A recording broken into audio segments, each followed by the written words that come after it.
What's up, everyone, and welcome into the Buffalo Sports Collective. It is Wednesday, July 24th, 2024. As always, I am PK alongside my co-host Phil for episode 296.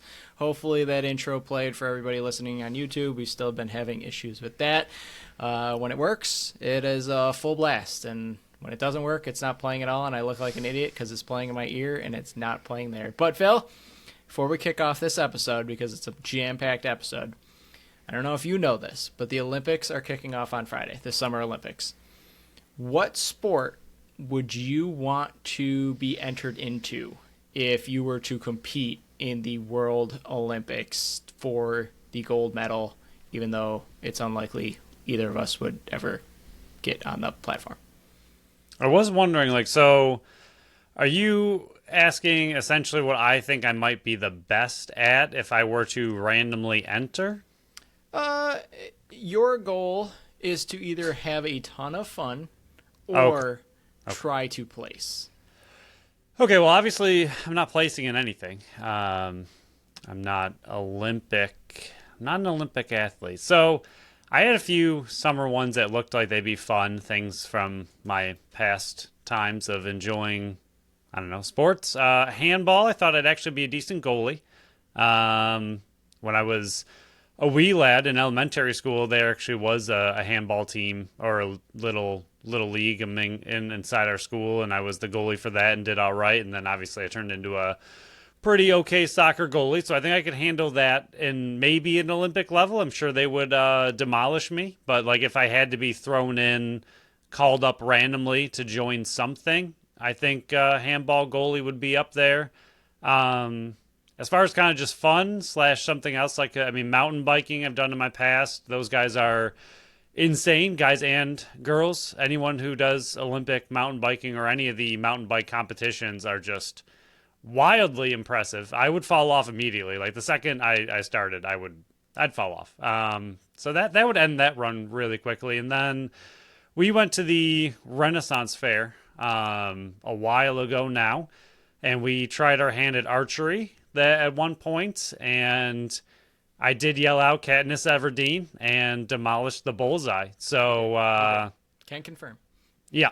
So I think that would be fun, not only to be that contestant, be annoying, I would assume, just yelling that every time I shoot, but also there's no running or anything involved in archery. So not saying they're not impressive, because they are. I could absolutely not do what they do. But as far as physical exertion, there's not much there. You're just kind of standing in place. So that would be ideal, I think, in my age 32 time.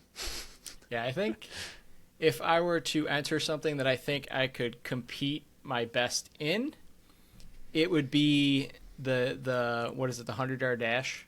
I feel like I still have speed, I just don't have stamina. So I think if it's 100 yards, I'm not saying I'm competing with Usain Bolt and all that, but I feel like if there was one that I could not embarrass myself completely, it would be just the sprint. If you add obstacles, I can't jump over things and sprint at the same time. I'm not throwing a javelin. I can't shot put. I'm not going to go out there against 6'9" basketball players. None of that.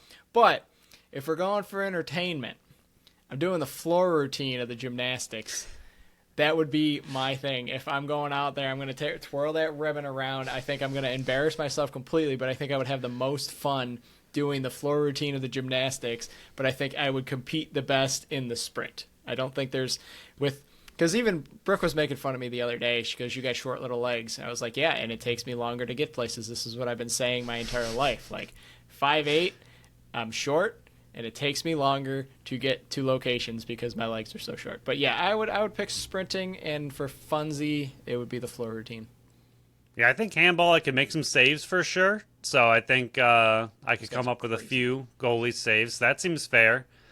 And then, I guess for funsies, probably still mountain biking, but I would absolutely fall over pretty much right away. Maybe I'd fly into a tree, be all over Sports Center. It'd be a good time. So I'm sure I'd get out there. Similar to you and your floor routine. We'd become famous for the wrong reasons, but we'd be out there. Hey, 15 seconds of fame, or 5 minutes of fame. What is it? 15 seconds of fame? I don't know. I think it's 15 seconds. 5 minutes is a lot. Okay, That's too we much would be fame. on there. Phil would be stuck in a tree, and I would be strangling myself with a ribbon. That would be what happens. We are not Olympians whatsoever. But we'll start diving into this one. Follow us on Facebook, Instagram, Threads, and TikTok at Buffalo Sports Collective, and on X and Blue Sky at Buffalo Sports Co. Don't forget to follow our channel wherever you listen to podcasts. That includes Apple, Odyssey, YouTube, Spotify, wherever you think we might be, we are. We keep double checking to make sure that we're not missing anywhere, and I don't think we are. You can check out our website at buffalosportcollective.com. You can check out our store. Yes, we have store. We have our own merch on our link tree, which is on all our social media sites. Click that. It'll take you right to the store. Or if you want to visit our website, or you're already there reading some past articles or just, looking around, top of the website, hit that shop tab. You can represent the BSC on the go and look for time breakdowns in the description of the show. Phil, first time we're not starting off with the Buffalo Bandits. Buffalo Bills training camp kicks off today, Wednesday, the 24th. They are in St. John Fisher. They are in the dorms. They're riding around on some scooters. It's a good time. Football is officially back. Fantasy leagues are kicking off everywhere. I know there's been some drafts between you and I, and you're in another league, and there's best ball drafts coming up, and there's redraft and keeper leagues. Fantasy's full in swing, but the Buffalo Bills are definitely in full on swing. So, my question, if you're removing Josh Allen from this segment, he is not allowed to be in it because he would be everybody's number one. Who are your top 3 most important Buffalo Bills this year for them to succeed and possibly reach expectations or pass some people's expectations? Because a lot of people are saying, hey, this is a team that's going to be taking a step back. This is a regression season. You lost a bunch of veterans. Stephon Diggs got traded. There's a lot of unknown talent on this team in the DB room, in the wide receiver room, the pass catching room, the backfield. There's a lot of new names on this organization. A lot of old faces left the door. Who are your top 3 currently on this team that will help the Buffalo Bills reach that end goal? Yeah, I have 2 of the 3 of mine are on defense. And part of the reason for that is I do think they're going to have to rely even more on their defense this year than they have in the past. I don't think their offense, I think, will still be good because of the aforementioned Josh Allen still on the team. I still think they'll be okay on offense. They're not going to just plummet into obscurity, but I think that the defense will still need to be that much more important this year. I don't think they'll have quite the offense they did. They won't be able to possibly put up quite as many points per game. We don't know. Josh Allen's still Josh Allen, so he might be able to find a way to make it work. But my first player was Matt Milano on that defense. He is a massive, massive part of the defense. He was not there for a lot of the year last year, and I know they were still a pretty good defense without him, but if he can return to his incredible Pro Bowl form and add that much more of an element to this defense, I think that defense can be even more impressive, and I think they're going to need to rely on the defense a lot this year. So if he can get back to what he was before the injury with Bernard on that team, with him teaming up together, I think that defense can be very scary. And I think that's going to be really important this year with the offense possibly and looking like they might take a step back. I fully agree with that one. It's definitely what he looks like coming back from that nasty injury is the number one. Because if he's able to come back, I don't really see them. I don't really see him losing much of a step, even though he's going to be 29, 30 years old this year. He's still going to be one of those central figures, and he's one of the most veteran players on the defensive side of the ball now. But for me, I went Dalton Kincaid. I think that's a pretty obvious one, but regardless of how the offense wants to run, if there's a alpha on the offense, which I don't believe there truly is yet, can Coleman develop into one? I think they still need that go-to guy for Josh Allen when it's 3rd and 3, 3rd and 4, 3rd and 7, and you need that first down catch. Who is he going to rely upon? It was Stephon Diggs. It was Cole Beasley in the past. He needs that guy that he can trust and rely upon to make that steady catch, and I think that can be Dalton Kincaid. I'm not expecting him to. Well, actually, I was on Talking Buffalo, which I'll be on Talking Buffalo again today, which will be out on Thursday, but little plug there. But I was saying the one question from a few weeks ago was, can he get in the top 5 of receptions and yards for tight ends? And I said yes, because he wasn't that far past it. there's a lot of vacated targets on this offense. A lot of people need to step up, and a lot of times when there's a lot of vacated targets, those usually go to the running back. I think a lot of these could go to Dalton Kincaid because he's one of those. He's one of the last remaining soldiers from last year, along with Shakir back there and Dawson Knox, obviously. But I think if he can step up and be that go-to third down guy and mix in some of those 20 to 30-yard seams down the middle, he can be a very important player for this offense. And if Josh Allen has the year that I think he's capable of, I think that means Dalton Kincaid's having one heck of a sophomore season. I will go with my offensive player next, and that is James Cook. Especially with Joe Brady and the way he used him in the second half of the season, really relied on him and pretty much made him a major focal point of the offense, ended up being top 5 in rushing yards last year. I think if that trend continues, he's going to need to be relied on not only to continue that and possibly be a top 5 rusher again, but also learn to catch the ball a little bit more consistently. I think if they can't utilize him as a proper pass catching running back, I think it's going to hurt the team a little bit, especially with those vacated targets you just mentioned, with the lacking pass catchers. I think he's another safety blanket for Josh Allen if he can be relied on. I think Kincaid's going to be a big one, but also when it's 3rd and 3 and they go into passing and, James Cook swings out of the backfield and can catch a little 5-yard, dash up the sideline and make a little first down play. I think that's going to be really big for this team, especially with the way Brady relied on the running back. But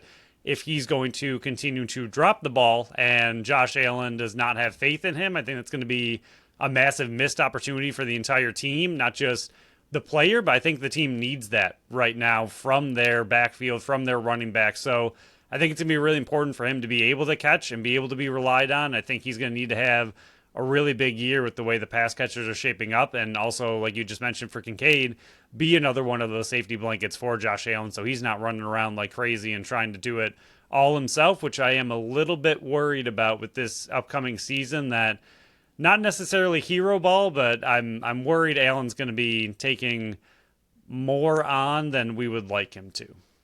Yeah, my second one is the partner that only played. I'm trying to look it up really quick. Matt Milano played in 5 games, so the players played 5 games together. It's Terrell Bernard. I want to make sure that last year wasn't just a flash in the pan because they didn't have somebody next to him most of the season. I know, God, who's the guy that went to Seattle, Phil? The linebacker that we always hated, but Buffalo always brought back, and I can't remember his name whatsoever. I'll look this up after I'm done talking here. But yeah, he just signed in Seattle. I'm having a brain fart with it, and I know it was AJ Klein at the end, and Dorian Williams got to run. I just can't remember his name. I was gonna say I can't think of, I can picture who actually, you're trying to mention right here. It was I am striking out, Phil. Terrell Dodson. That was it. I don't know why I was struggling so bad with that one. But that was mostly his partner last year. And then Bernard had an unbelievable season last year. He stepped up. And remember going into training camp, we were like, who's going to be this linebacker next to, Matt Milano? And Dodson was the favorite going in. And then Bernard had that injury. And then he came back, and it was just like, that's his position, and he ran with it. If he's able to replicate that, I think the linebackers, which you already mentioned, Matt Milano is your number 1, Terrell Bernard's my number 2. If those two can take some of that responsibility off of the DB room that's lost the Jordan Poyer, the Tre'Davious White, the Micah Hydes, if they can take that responsibility off of them and make sure that some players are lined up in front of them correctly and that they're lined up correctly, it's taking a lot of responsibilities off the safety room of the Raps, the Edwards, the Cole Bishops, especially since he's a rookie. I think having 2 linebackers of that talent and that athleticism that they do both have can definitely help this defense come a long way from all the new pieces that are back there. And speaking of 2 players you just mentioned, I'm going to pick out one of them. My third one is Taylor Rapp, and I think with the vacated Hyde and Poyer safety duo of the past 7/6 years, if you want to take out Hyde's injury, I mean, that's just a very interesting area for the Bills. They relied really heavily on their safeties as true safety blankets, is kind of how a lot of the defense functioned.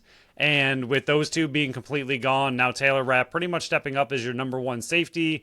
Edwards coming from Kansas City that you just mentioned. I think they have pretty similar stats and pretty similar just how they perform in their entire career, but I think Rapp, knowing the system, was here last year. I think he's going to be your main safety, and I think he's going to be relied on. I mean, Hyde and Poyer were a big part of the Bills' defense, and having that really trustworthy safety tandem back there allowed the linebackers to run a little bit more freely, and they knew that they had protection over the top. Same with the cornerbacks. It allowed them to press a little bit more aggressively, knowing that those two were back there and were going to cover for them. So I think Taylor Rapp having to now lead that safety group back there after not being a full-time starter last year, kind of came in. He started a few games here and there for sure and got a lot of play time, but obviously Hyde and Poyer were the main ones out there being the starters. So it'll be interesting to see how he can step up for the Bills and see just how much they can still rely on him, or do the cornerbacks that, might not look like the best cornerback room in the entire league, are they going to be a little bit more hesitant to play press coverage and really up in a wide receiver's face, not being able to trust the safeties in Edwards and Rapp, but Rapp especially. So I think he's going to be really important for this team, and it'll be interesting to see how he can step into that role now that it is his to take. Yeah, he's definitely getting paid to be that starting safety as well. But I went number 3. I went back to the offense, so I'm glad that you had 2 defense, 1 offense. I went 2 offense, 1 defense. It is a man that for some reason, and I said it again, a plug, talking Buffalo, I forget this guy's on this team. I always forget, and we kind of talked through it on the show, that we think I think it's because just no one's talking about it at all. I think it's also because he was signed before the whole Stefon Diggs saga went down. True. And then they added Coleman, so I think he's kind of that forgotten man, and I don't know if other people feel the same way, but Curtis Samuel, I think he's going to be, and they want to use him, I think they want to use him as a Deebo Samuel-esque type player, where you're never going to know where he's going to be lining up. He could be in the backfield, he could be in the slot, he could be outside. I think he's going to be a very valuable piece to this offense if they can utilize him the right way. And I think having a piece like him that can go in motion before the snap. Now, Josh Allen is Josh Allen now. He's not the rookie Josh Allen that needed it so he can know what the defensive coverage was, but it still helps to know, okay, this is the guy that's going to be blitzing. This guy's on this guy. And, I don't read coverages for a living. Obviously, that's why I'm sitting here. But it's going to help Josh Allen. It's going to hurt the defense because you're never going to be able to know where Curtis Samuel is lining up. So along with his history with Joe Brady, with Carolina, his best year as a pro, I think Curtis Samuel can be another integral piece to this offense, because who knows what Coleman's going to be. Who knows if Shakir's going to be able to keep on in the second half of what he did last year. MVS already lost a step from what Kansas City was saying. You got Claypool if he's even going to make the team. Hollins is probably just going to be a blocker and possibly have to fill in for Coleman until Coleman's ready. So there's not a ton of big household names in that wide receiver room, but I think Curtis Samuel is the biggest one that has at least a proven track record of what he can do. Now, I'm not saying he's going to go out there and catch 80, 90 balls for over 1,000 yards, but I think the way they're planning on using him can definitely help the offense.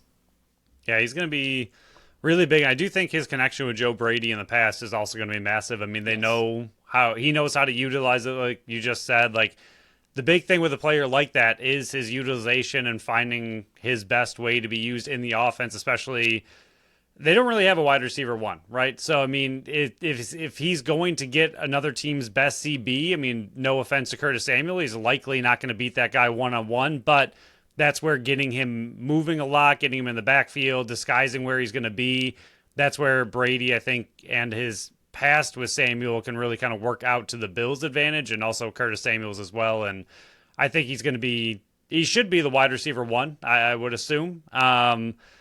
I mean, we can see breakouts from Kincaid, possibly Shakir. Who knows what Coleman will end up being in his rookie season. So it's possible he's not. But right now, if you had to kind of just pick who on the Bills might have the best season for their wide receiver room, I would trust the veteran that's done it before pretty well and done it before with Joe Brady. But he's going to be in this heavily talked about wide receiver room of nobodies. He's definitely the star, and he's going to be very, very relied on in this offense.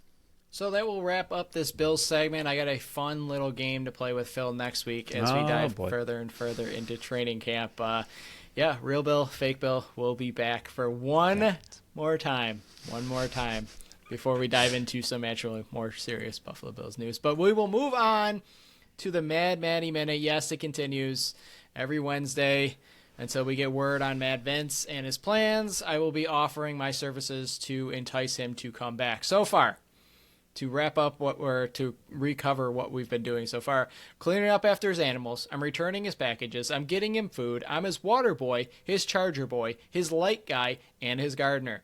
Today, Phil, I'm going to be his insult friend. Now, have you ever gotten into a spot where people are talking mad crap on the field? I will fight your verbal battles. Chris Bushi making fun of your age? Okay, Tushy Bushi. Corey Small. Hey there, Small Fry. Nick Rose. You smell like feet, not a rose. How was I, Phil? Is that good insult? It was, I forgot that we had a I remembered when you were talking.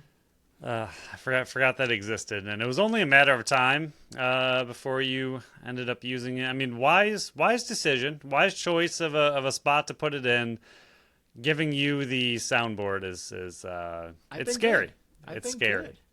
You have been, surprisingly. I'm slowly sliding it in when I realized. I thought of this one. I'm like, oh man, I still got the soundboard. I can toss these in there. I haven't done it since like the first time we've used this software. I've been very good. You have to admit, I've been very good. I have not been abusing it. I think it's almost better that I haven't been abusing it, because then you're never going to know when to expect it. Like you forgot about it, and I got you. I did. In the show The League, do you remember? Obviously, you've seen it many, many times, but do you remember the episode? I think was it Glazer, right? Is that who it was? Who was in Andre's ear, and he was literally telling him. Yep. He was literally telling him all the insults. So that's going to be you. You're just going to have a little microphone to Matt Vince, and if he needs a quick burn of a player while he's out there, you'll just be whispering the burns to him, and I like it. Yeah, all you got to do, Matt Vince, is just say you're going to be back for another season, and all of these wonderful things can be yours. My lawyer will talk. I feel like you're like the Price is Right Showdown Showcase final package here.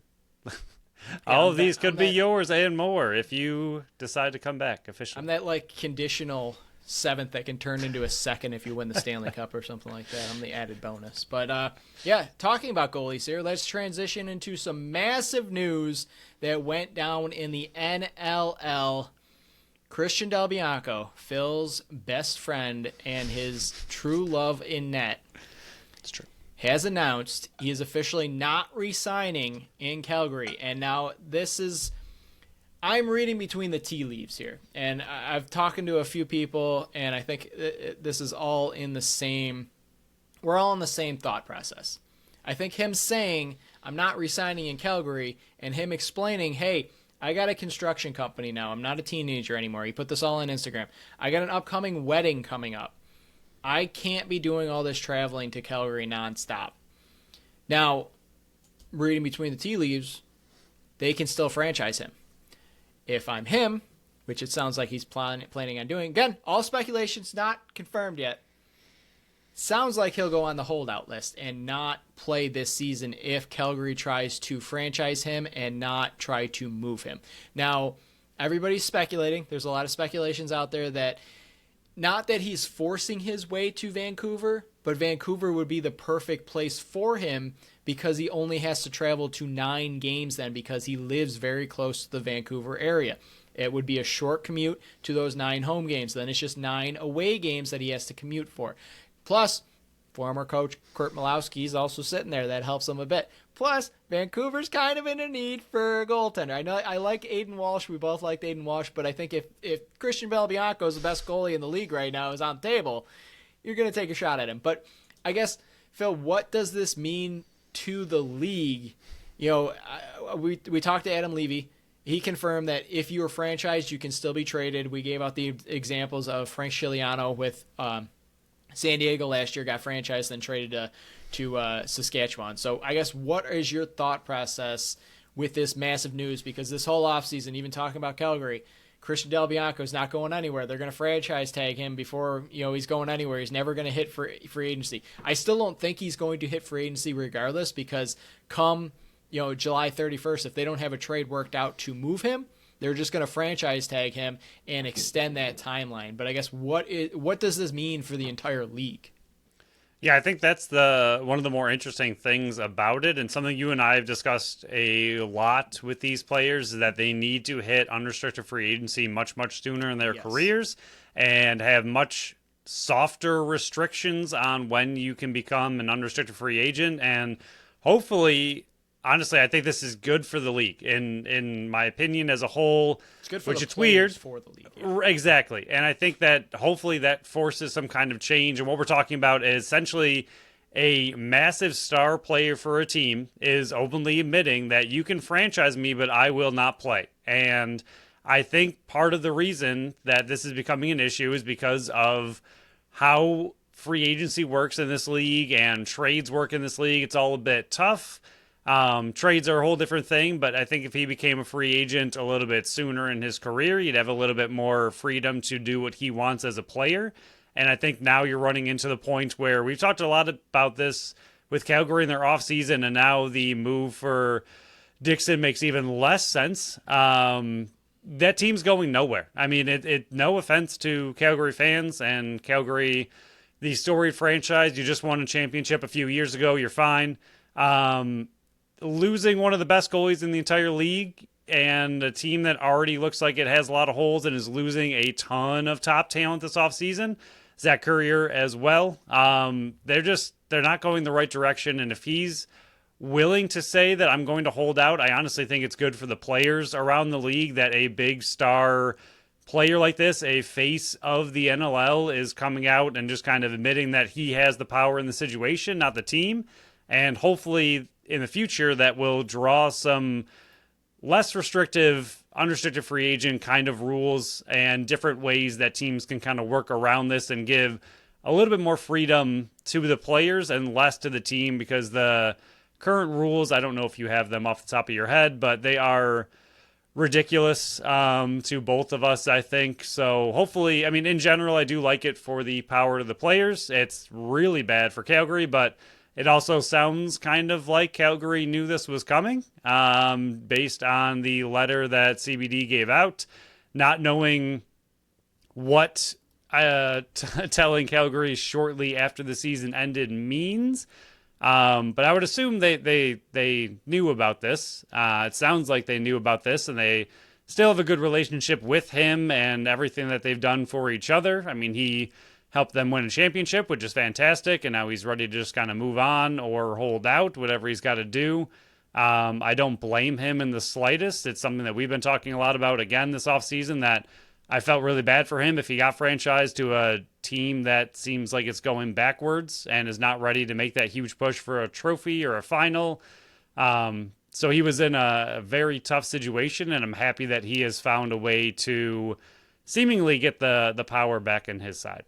Yeah, I think just the one thing, I do have the rules in front of me. You can become a UFA at the age of 30 and 6 played seasons or 8 played seasons. And that's why going to be 27-year-old Christian Del Bianco is a UFA rather than waiting till age 30, because, he played as a teenager and he accumulated 8 seasons. So that's why he's a UFA. But other than that, a lot of these players have to go back to school and they play until they're 23, 24, 25 years old in college. And then you got to play 6 years on top of reaching 30 to become a UFA. It's too long. Like, that's the number one issue, on top of not making enough money, because I think that's also a factor in this, is just, yes, sure, your outside life has to take priority over this, because that's where you make your living. This is a short career for a lot of these players. Yes, you can play into your 40s, and a lot of players have shown that, but for a lot of these players, you get 2, 3, 4, 5, 6, 7 years like that,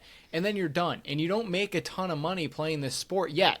We're still hoping that they're on the right trajectory to increase those salaries. But that's a big reason where, hey, one, you're not making enough money, and I think even the league agrees with that. They can't do anything about it until the revenue keeps going, and that's why you need ads and all that kind of stuff, and that's why we've been preaching nonstop for the last 3 years. But yeah, the format to become an unrestricted free agent and move where you need to it definitely would help if you can reach it at your prime rather than, hey, I got to wait until I'm 30.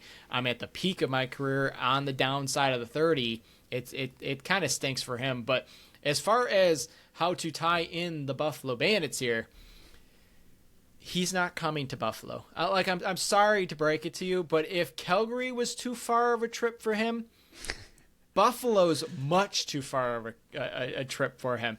But there is a way to tie in the Buffalo Bandits here. And I will tease that until we go over our first sponsor here, Phil. That's how you keep them hanging on, Phil. Tap That Tap Room, first sponsor of the show. Tap That Tap Room is at 363 Delaware Street in Tonawanda, New York. They are Buffalo's first women-owned self-pour bar featuring 30 consistently rotating taps. They offer a variety of beers, ciders, sours, seltzers, and malt beverages. PK, tell them what they got coming up. Get the calendars out today, Wednesday, general trivia with Geeks Who Drink at 7:30. Thursday is the weekly karaoke night starting at 7. Then back-to-back nights of live music with Aaron Zulakowski, and that's Friday at 7 p.m. And then Saturday, live music with Our Way Band starting at 7, back-to-back live music nights. Now, Phil, I checked out what's on tap.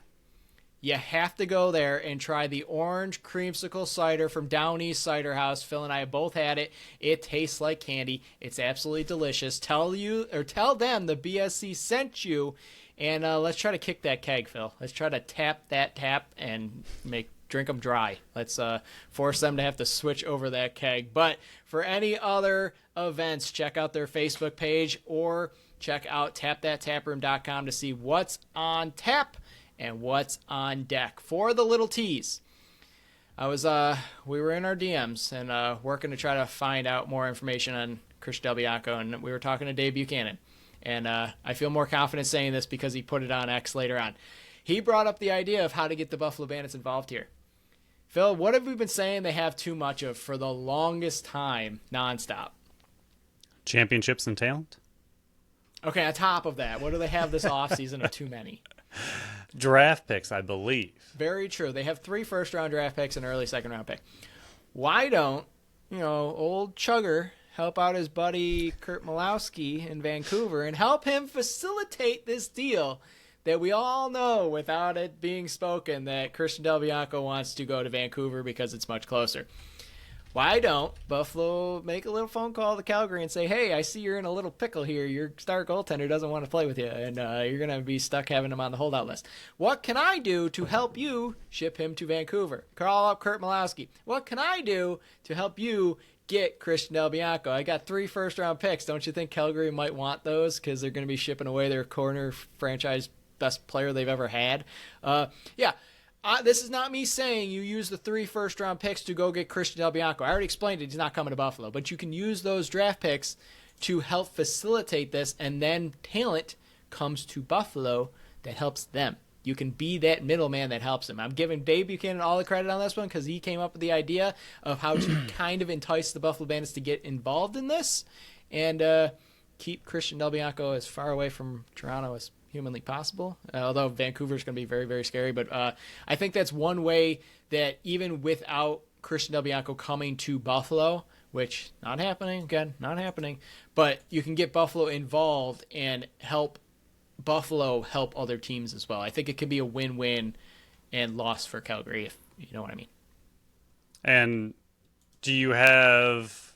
I know you mentioned one. Yet. I have no ideas yet. I know right. You mentioned O'Toole, one hit Connor O'Toole in Vancouver, but after I sent that message to, I was like, Calgary's probably gonna want him because they're gonna need a young goaltender to kind of replace Christian Del Bianco. So I don't think O'Toole would be involved in this to come to Buffalo. I think if there is a trade coming down the wire for Christian Del Bianco to go to Vancouver, I think O'Toole, their first-round pick last year, I think 18, 19, something around that pick, is going to go to Calgary. So the more I thought about that, the more I was like, this is probably not going to work.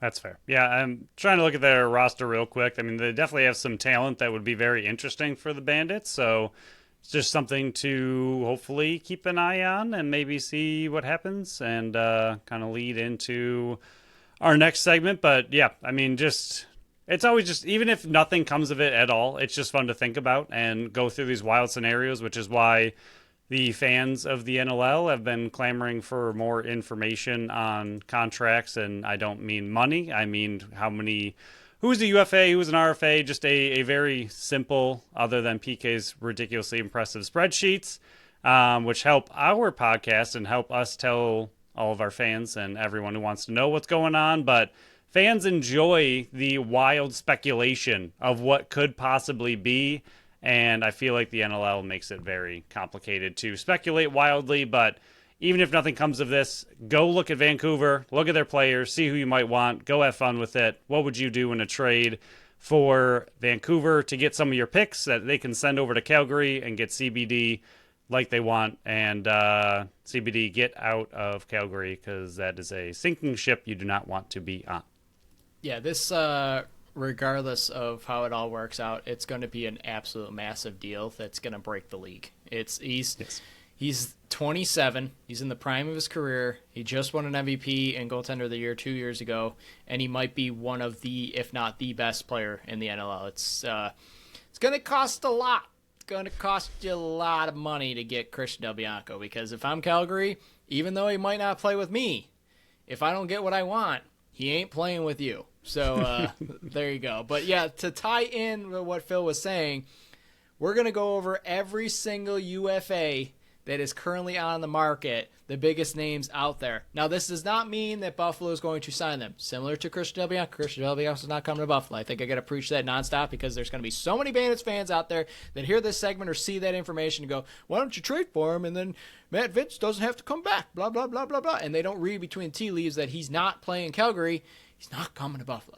So let's go over these. I kind of broke it down by forwards who are righties, forwards who are lefties, transition, defense, and goaltender. And we got about 23 minutes left until we hit the hour mark, so we can kind of pick and choose who we really want to talk about, and maybe who would fit them best. But for the righties with the forwards, you got Keegan Ball from Vancouver, you got Callum Crawford, and these names might sound familiar because we went over these with the report cards. But now here's the full list of every UFA for the righties. Keegan Ball, Callum Crawford. You got Austin Shanks and Randy Stotts, both from Halifax. You got Rob Hellier from Vegas.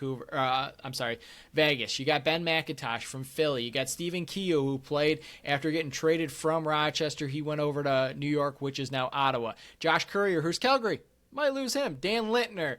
You have Curtis Knight. You got Reed Reinhold, Mike Mallory, Miles Thompson, and Tyler Digby. So, Phil, any of those names really stand out? While they might not be interest to Buffalo, because unless Kyle Buchanan walks out the door, unless they do something with Chase and Kluch, there's not really a ton of openings for this forward group, righties or lefties. Yeah, I did pick one righty to discuss in case Buchanan hangs it up. So that was really the only reason I picked this player. And honestly, I think if Buchanan does decide to call it retirement, this player could step in and be pretty much Buchanan, with maybe a little bit more offense, but pretty much exactly what you want from a Buchanan replacement, and that is Rob Hellier. He played with Vegas last 2 years. Formerly, he was with Toronto for a long time, so I don't really think his move back east would be that big of a deal. He played with Toronto for a very long time before that. Just came up with a 77.69 loose ball season. He is the second highest available free agent in loose balls, which is something that Buchanan is very, very good at. They are both exactly 5'8", so that is exciting. If you're looking out there on the field and Hellier does replace him, you're looking at the same kind of player. He was an assistant captain for Toronto. He's got that mentality. He's not anyone who you're bringing in to be, some show-stopping forward, but 77 points is a lot of points to bring in, and he's also that guy who has that motor. He's got that leadership ability. He's got that quality. He's got the loose balls. I think he would be a direct replacement for Buchanan if it comes to it, and literally the same height is pretty hilarious, but I think he's just that same style of player, and if he's 32, unrestricted free agent, I think he has one championship under his belt from a while ago, but he could be looking for more. Obviously, I would hope they all are. But I think putting him in a situation where he doesn't have to be the focal point of an offense, allowing him to be the fifth or sixth forward on a team. I think that would allow him to free up and focus more on what Buchanan does best for the Bandits. I think he has that ability and the ability to even score more points than Buchanan as he's proven it. But with it, I think he would take a step back in points in theory if he was on the Bandits because they just don't rely on their secondary scoring like that. But I think he would still be a massive addition and someone you can still count on just like you do with Buchanan. So I think as far as like a 1-for-1 replacement, if Buchanan does leave, I think he was the best I could really come up with in free agency. Yeah, I could see that because he's also 32. Right. I think Buchanan was right around that age when he decided to come to Buffalo as well. I think so. But kind of just looking at this as a whole, I don't know, even if Buchanan decides, hey, we're going to hang this up, I'm still in the trying to figure out, hey, do they just go for a lefty that can do what Buchanan did, or do they want to keep that a righty matchup? Do they want to give Frazier and Nanticoke more shifts now that there's only 3 righties instead of 4? You know what I mean? It'll be very interesting. But on top of this is, there are some players on here that could get franchised. There are some players here that couldn't get franchised. If you're 33 and older, you can refuse the franchise tag and continue to go into free agency. I believe Callum Crawford got franchised and accepted it as a 39-year-old with Panther City last year. And being a franchisee, you make more than a normal contract. That's the benefit of getting franchised, is you make the most that you possibly can. So that's kind of why he took it, and that's why a lot of teams decide to franchise, and why a lot of players that if they want to stay there, they accept the franchise, kind of like Callum Crawford did last year. But the top players, Keegan Ball, now that Christian Del Bianco, that's another factor in this, and this is what we were talking for a while. How does this change the entire league? Do teams go more aggressive in free agency after some of these UFAs, or do they kind of hang back and go, okay, Vancouver's on the rise here, why don't we start this retool? And I look directly at a team like Halifax, where they got Austin Shanks and they got Randy Stotts both out there. They got a franchise tag, but you can only franchise tag one of them. Both of them are 30 years old. Now, yes, Randy Stotts only played 9 games last year, but the numbers were right there. Austin Shanks, 85 points last year. What do? Do they kind of go for a retool here, or do they try to bring both of those guys back? A Keegan Ball, who's 33, he can reject the franchise tag, but if CBD gets the franchise tag and he goes to Vancouver, there's no franchise tag left anymore because he's taking it.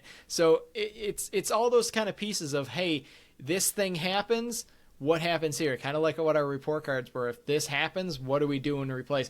I'm kind of looking like, hey, there's a Dan Littner out there. He might not be this big flashy name, but he's one of those guys that doesn't need the ball in his stick. And that's another key thing to think about here when you're thinking about who could the Buffalo Bandits go after is you have a Dane, you have a Josh who need and want the ball in their stick. You need to go after guys that are complementary pieces, like a Kluch, like a Frazier, like a Nanticoke that doesn't need the ball in their stick. So while I like the Hellier idea, he would have to change his game a bit because of how often the ball was in his stick. And we're going to go over a few more Las Vegas guys, but there's a ton of big name talent out in the UFAs right now, and those are just the forwards. And if you're looking on YouTube, hopefully this graphic above my head is a little bit big enough for you to read, but we'll post these on our social media sites. We will go over to the forwards, the lefties right now. There's less, but the talent does not go away. You got Mark Matthews, who got traded to Toronto last year, 34 years old, can reject the franchise tag. You got Ryan Benesh, another Halifax man. Corey Small, Toronto. Riley O'Connor played really, really well last year with a Jeff Teat, who's going to Ottawa now. Do they want to retain him and keep him up there? He can be franchised. Casey Jackson, another Las Vegas guy. Dane Doby, 38 years old. San Diego's looking to get younger. Do they want to replace him or bring him back for another go? Zach Greer, 38 years old. Does he decide to hang it up or go to Vancouver or go somewhere else looking for a title? Chris Wardell, traded from Colorado to San Diego. 32 years old. He's another little water bug lefty that could be, and if you listen to the report cards, he could be a Kyle Buchanan replacement on the left side. Dan Taylor, Logan Shush, a few more Colorado guys. So again, there's a lot of movement that could be taking place, or it could be a very boring one and all these guys just go back to where they were.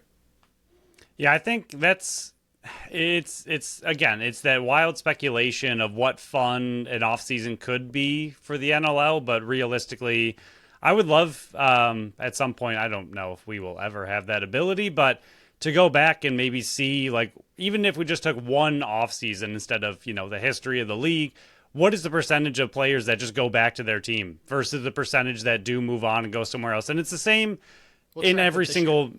What was that? We'll track that this year. Then we'll have the stat for next year. I like it. And it's the same with every major league. Like, obviously, your top talent or whoever's on your team, you're trying to retain them as much as you can. You don't want to let talent walk to another team. So, like, it's not just the NLL, but again, we've talked about it 100 times. The NLL does have the geography issue where a lot of these guys, it's a second job. They can't just uproot their lives and go and, play somewhere else where, like you mentioned with CBD, those home games and your away games, if both of those are away for you and you're playing 18 games away essentially because you don't live where your home games are and you don't live where the away games are, then you're just traveling nonstop every single weekend, and it makes it very, very tough on a player that might also have a actual job trying to, fend for their lives and feed their family and all that kind of stuff. So, I mean, as much as I'd love to say that, I do think we'll see some movement for sure. But these big guys, like you mentioned, Keegan Ball, like players like that, they're likely just to go back. Even Rob Hellier, who I like quite a bit. I don't know if he'll leave Vegas. He's been there 2 years. He is a big part of their team. I don't know. He was traded there. It's not like he signed there. Toronto traded that's him what there, like so and it could be an opening. Right, that was part of it, and also he's been there for 2 years, but they just finished 14th in the league, so he is 32. If he wants a shot at the title, Vegas might not be it right now. So maybe a player like that does try to move on to look. Even Ben McIntosh is another one that he has to make that decision. Is his team ready to make that step? Which we think they are, but does he believe in that? And then some of the other players might just end up sticking around because it's simpler for them to stick around. But some of the other guys, like you mentioned, I think the big names this offseason, which is kind of the way it's been for the last few off seasons, at some point, these big names are going to not come back, right? Ryan Benesh at some point is going to hang it up. Corey Small at some point is going to hang it up. His final year, so right. We'll see if he's sticking to his word. But Dane Dobie at some point is going to hang it up. Like these guys, yes, we've talked about it the last few off seasons because they're at that age where you have that discussion. But at some point, these guys are going to come out. Callum Crawford's another one. Like, you're going to be losing Hall of Fame talent at some point, and this could be the offseason that happens, and that would shake up the entire league if some of these big-name players, like you just mentioned, Ryan Benesh, if he doesn't come back, he just had one of the best seasons he's ever had in his career. So that is a massive gap for that team. So I think that also could be the other aspect of free agency that, is not necessarily a team moving on from somebody on purpose, but if that player retires, that's a huge hole on your team that could cause other free agents to kind of bounce around because now that team needs to fill that need. Yeah, and I think, does Mark Matthews want to go back to Toronto? Like, he got traded there, but he wanted to be more on the East Coast, is from what I remember. Corey Small, 37. Ryan Benesh, 39. Like you were saying, right. Dane Dobie, 38, but he's regressed this last year. Zach Greer, he came back to play with the Las Vegas Desert Dogs. Does he decide to hang it up? So like you were saying, and I think we've said it in the past as well, there's a lot of aging players here that are slowly aging out. And I'm not saying that they've lost a step whatsoever. You just saw Callum Crawford and Ryan Benesh, who are 39, 40 years old next year, just have unbelievable seasons and turn back the clock. You can play this sport late into your career. Matt Vince is the definition of that. Johnny T was the definition of that. You can play this sport as long as you take care of your body the right way for years and years and years. But there comes a time where, hey, there's just this next wave of younger players that, one, are cheaper, and two, it's a different style that some of these older players might not adapt to. But like we said, there's a ton of big names out there. Yes, there's still 8 days until free agency opens, so a lot of these players could just re-sign before free agency opens up, and they won't even make it to the market. But like Phil mentioned, we'll try to track this for that stat next year of which players actually move on to a different team, and which players make it to the market. We'll do it. What players make it to the market, return to their teams, and which ones leave to go to somewhere else, and we'll keep that stat. But we'll move on to the transition players now. Not a ton out there because there's not a ton of transition players in this league. Mike Messenger's the top one. Just kidding. It's Zach Currier, the guy that just got traded off of Calgary, and I think that might have played a little bit of a factor in what Christian Bianco's decided. But he went over to San Diego, but Wes Berg signed that deal.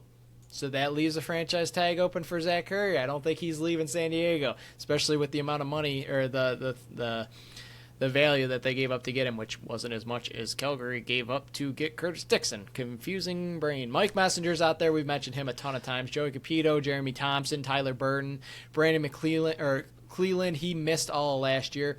There are some notable players here and some younger players here. Cleveland, he's only 30. Zach Currier's 30. Mike Messenger's 30. I don't think Messenger and Currier are going to reach free agency. But then you got Capito, who's played his entire career in Colorado. He's 34. Jeremy Thompson, I don't think he's leaving his brother Lyle. He's 35. Tyler Burton, he is a face-off man that didn't play a ton with Panther City last year, but he's one of the few face-off men that are out there that could attract a team like a Vancouver, who might need a face-off man, like a Philly, who might be upgrading their face-off dot. Maybe a Buffalo. Maybe they try him out and see, hey, can he play some defensive shifts as well? And maybe they pushes Connor Farrell out there. So some bigger name out there, but some players that I don't fully expect to either move or even reach free agency. Yeah, Mike Messenger, I think, is the big one on this list. Agreed. Because yep. Courier, I think, is completely crossed off at this point. Messenger is the one that I think you and I would absolutely love to see in a Buffalo Bandits uniform.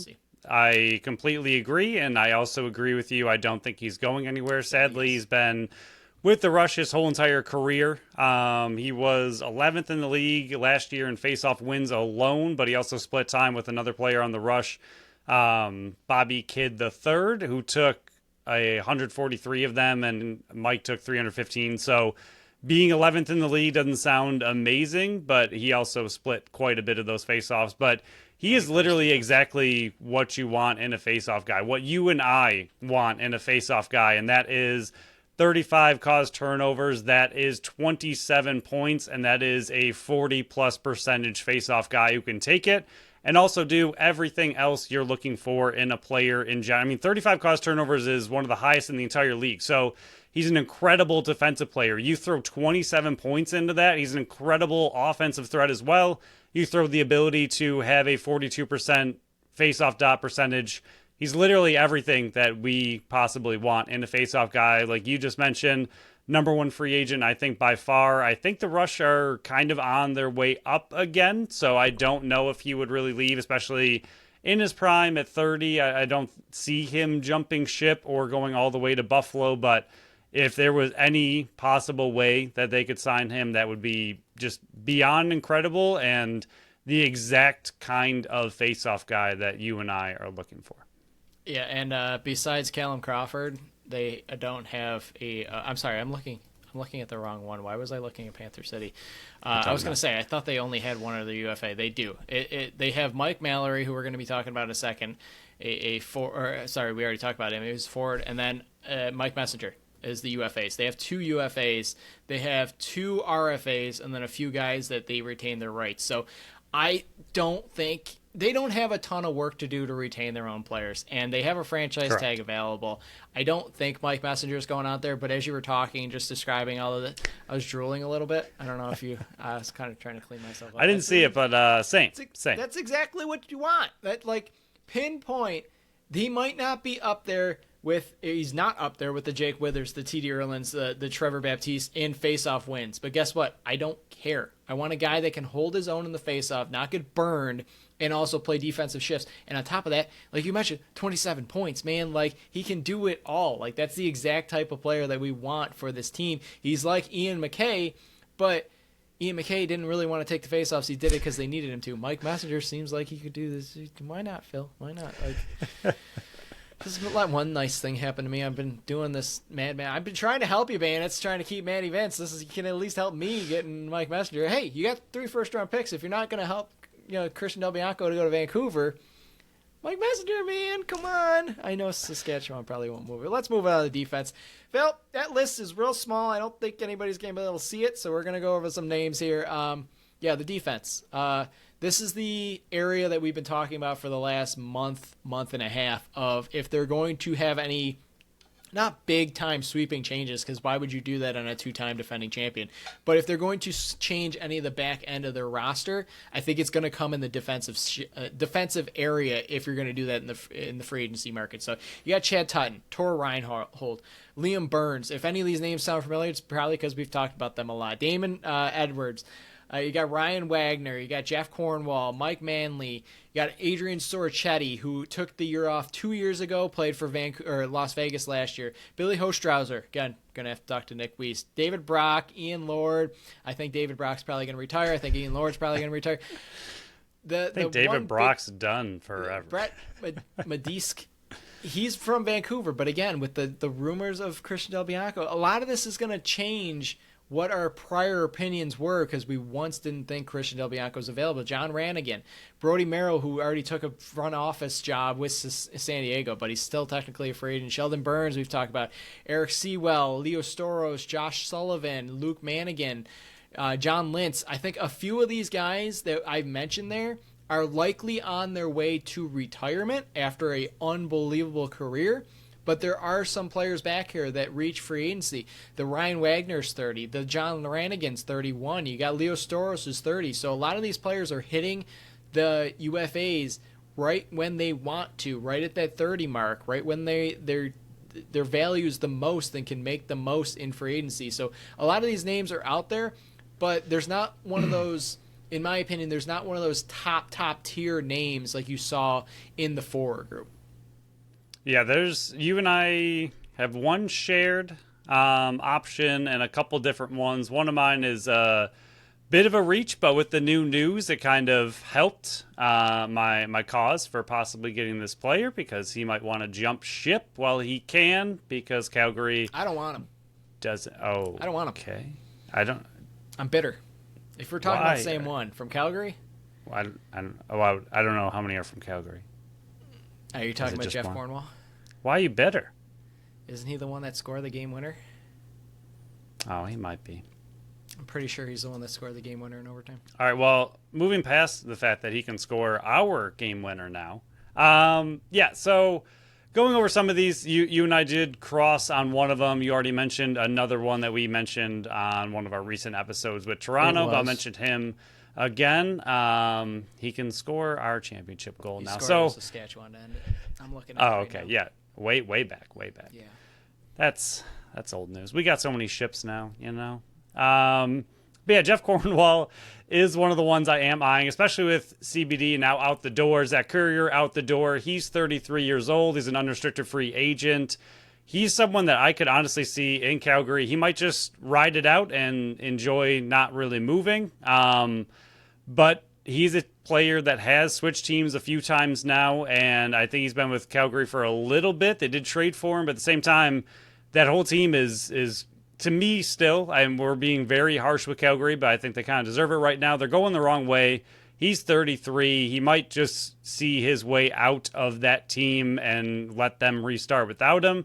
He's a player that is 6'2". He only had 6 points, but he had 71 loose balls, 23 caused turnovers, and 18 block shots. He's the kind of player that the Bandits like. Like, he is that big, imposing defender. The Bandits actually did draft him in 2011. I found while doing some research on him, and he was traded away that same year to the Rush. So you can blame the Bandits for trading him away and then him scoring the game winner. So, you know, it's Buffalo's fault for trading him away.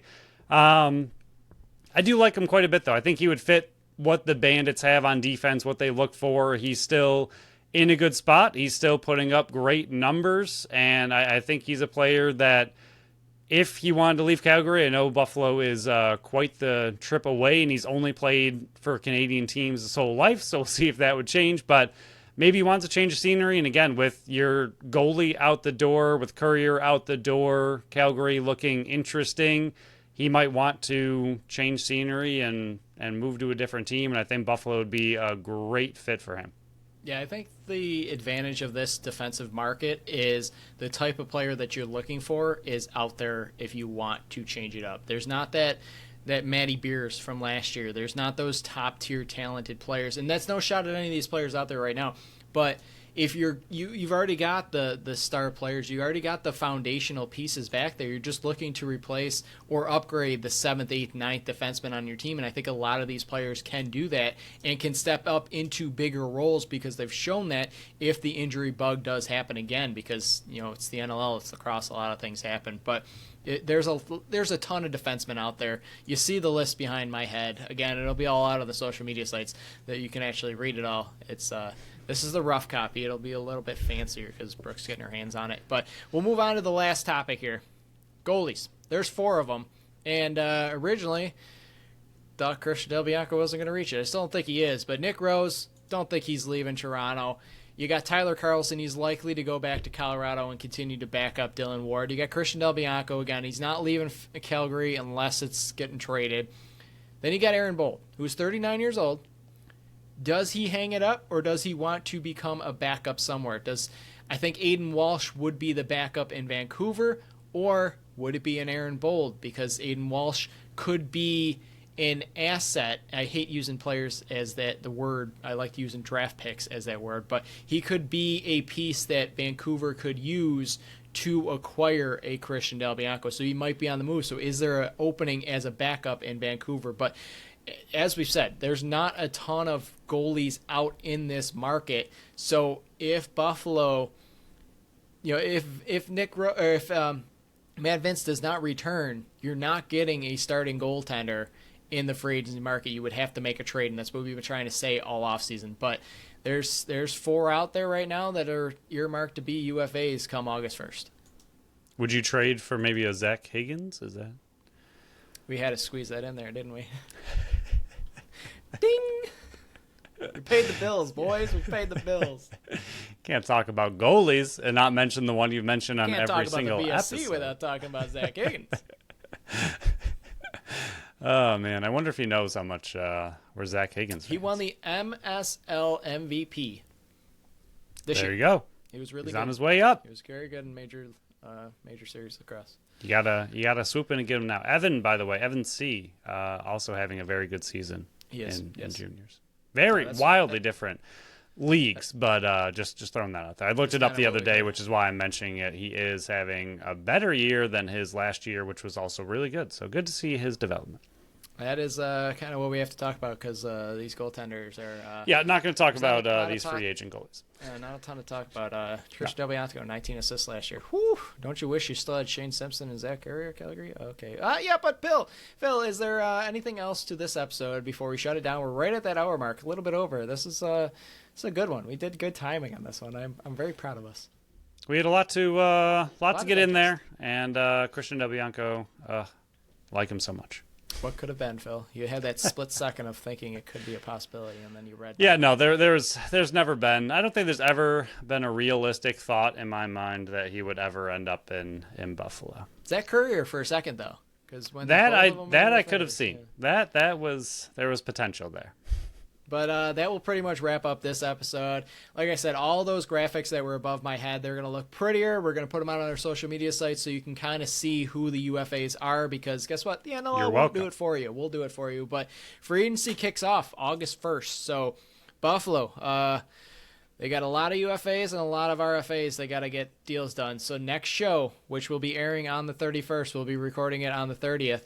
We could have a lot of Buffalo Bandits news. Finally, because they've done nothing but release a goalie. That's all they've done. They've been partying too hard, Phil. But anything else for this episode? Anything else? But should we shut it down? Go Olympics. Enjoy the start of the Olympics. Yeah, next episode we'll be playing Real Bill, Fake Bill one last time in this offseason with Phil. Can't wait because it's a special edition of it with training camp kicking off. We'll go over any Buffalo Bandits news, which we're expecting there to be. They usually do it on Friday. Not saying I have no knowledge. I'm just saying they usually drop their news on Friday, so it would always bother us because we record on Thursdays. But any Sabres news that drops as well, they already did Beck Malenstein. He's here for 2 more years.